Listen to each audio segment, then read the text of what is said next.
is it true that what they say around the better your gross margin, the better your business in a sense? We'll talk about this a bit deeper in a sec, but everything in my opinion, everything in that business is about making that gross margin as good as possible. Yep. But understanding that the higher you make that gross margin, the more room you leave for competitors to come in and undercut your pricing. Mm-hmm. But we'll touch on that in pricing. But yeah, so product-based business, e-commerce business, starting point is I'm trying to make sure my product and fulfillment costs are 50%. Yeah. If I can't make that work, I'm looking at it very closely and going, all right, why? Because why it's important is I can't solve that problem with scale. By selling more t-shirts isn't going to make that margin better. Yep.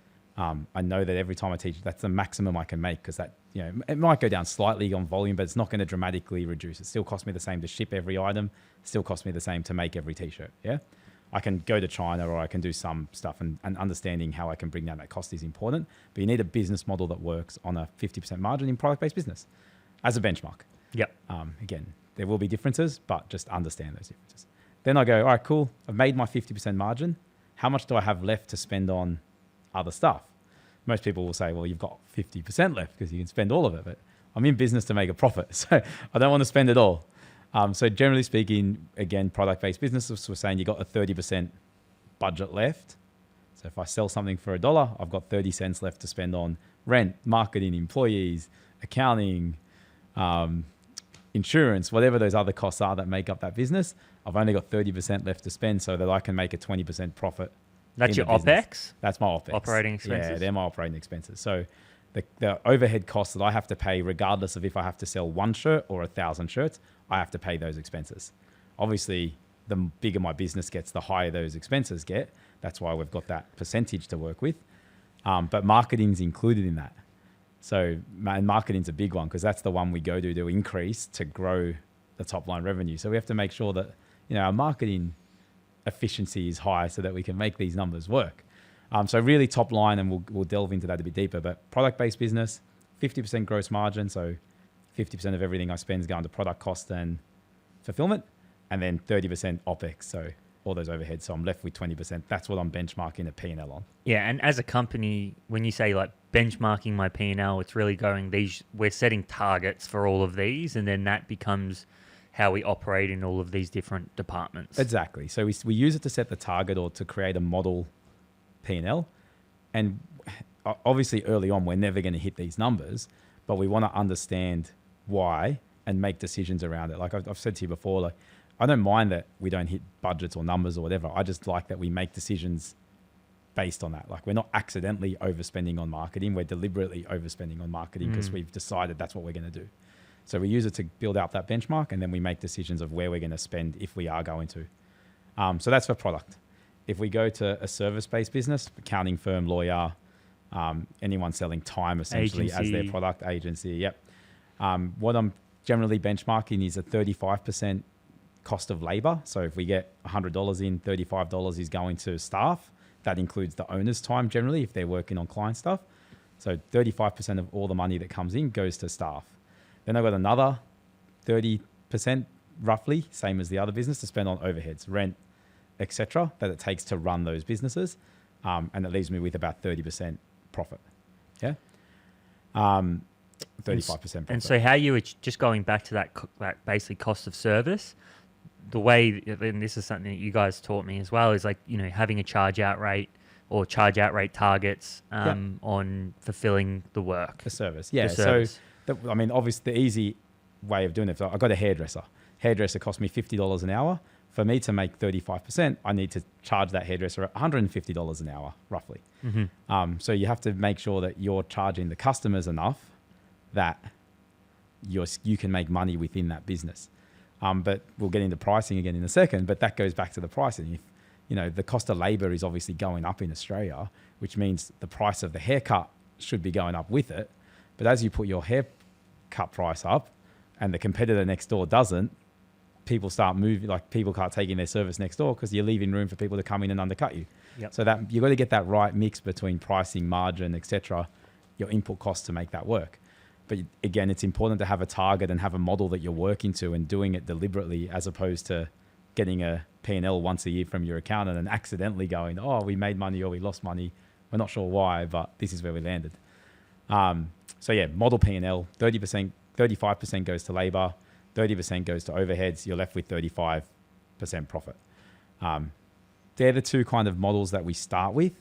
And then again, we'll model out a business against that and see where we're going to overspend, underspend. That makes sense? Yeah, 100%.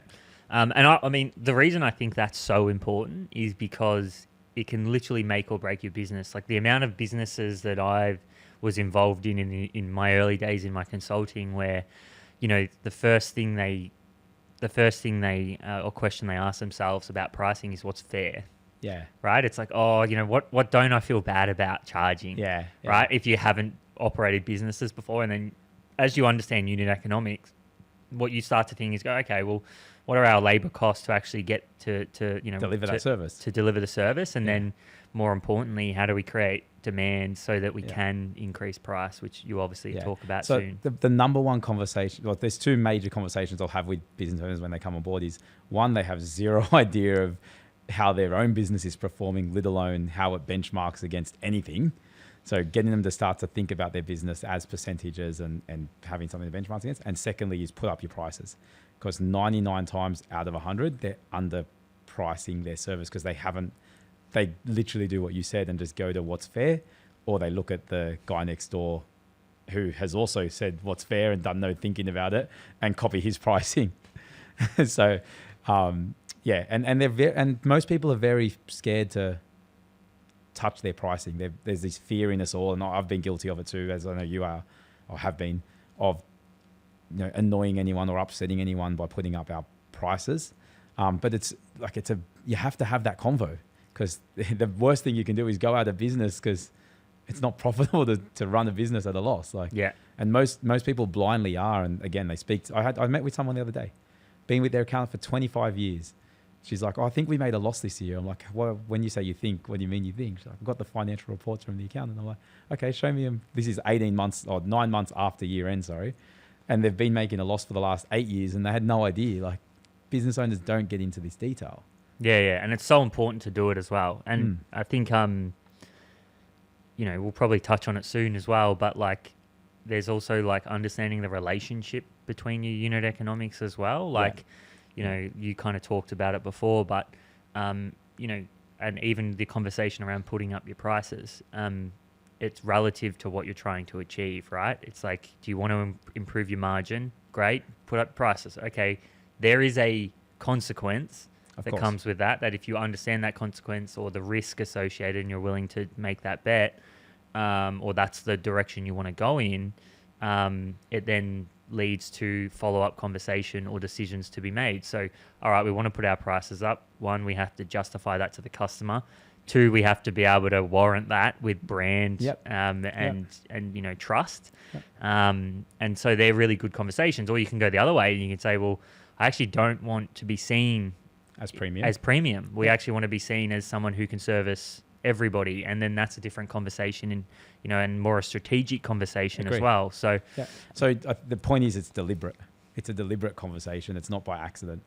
And I actually think Brett Kelly told me this. There's like two worlds to live in. There's I'm the premium, I'm the best, or I'm the cheapest and I'm going to mass market, and everyone in between is dead. Essentially, like there's a lineup outside of Louis Vuitton if you want to buy handbags, and there's a lineup outside Kmart for the cheapest possible handbag, but there's no one lining up at Oroton or anything. Like, they don't care. There's no market for it. Yeah, it's so true. It's so true. That's right. Yeah, it's so true.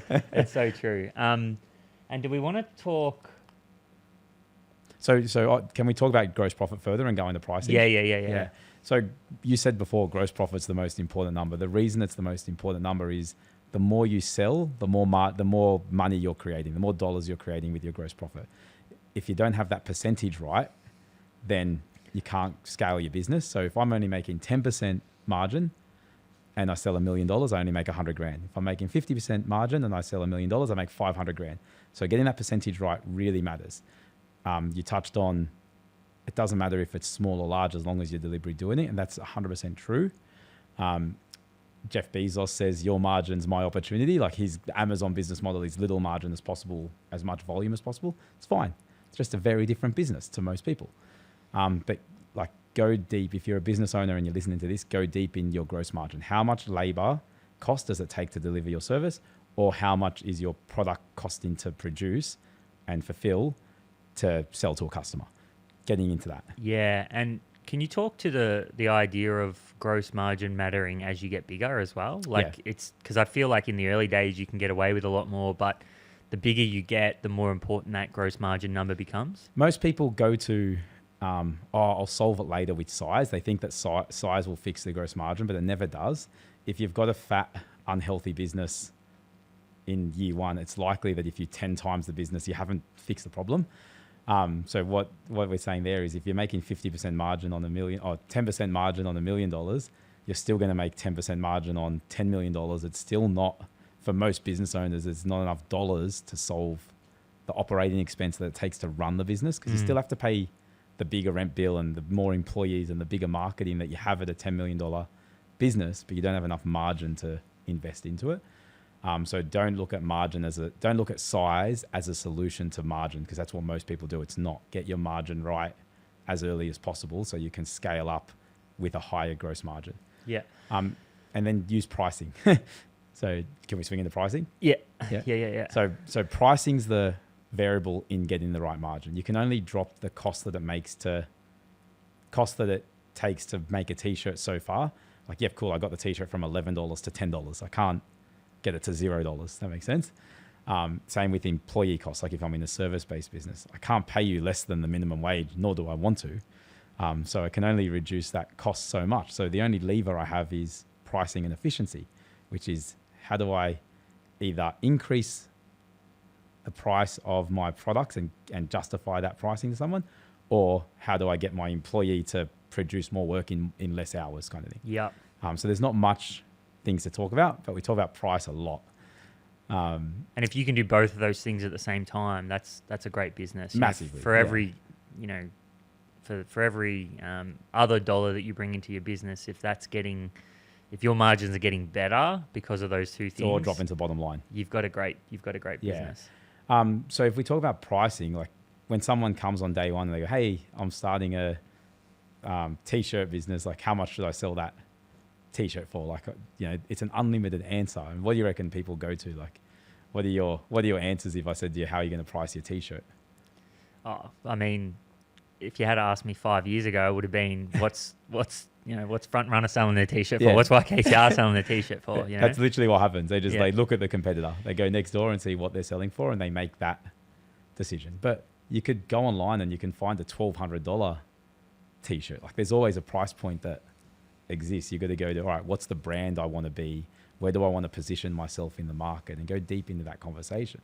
Someone like Louis Vuitton or like Hermes, like those big brands that live in the marketplace, their cost of making that product isn't as exponential as what their price point is versus the cheaper brands.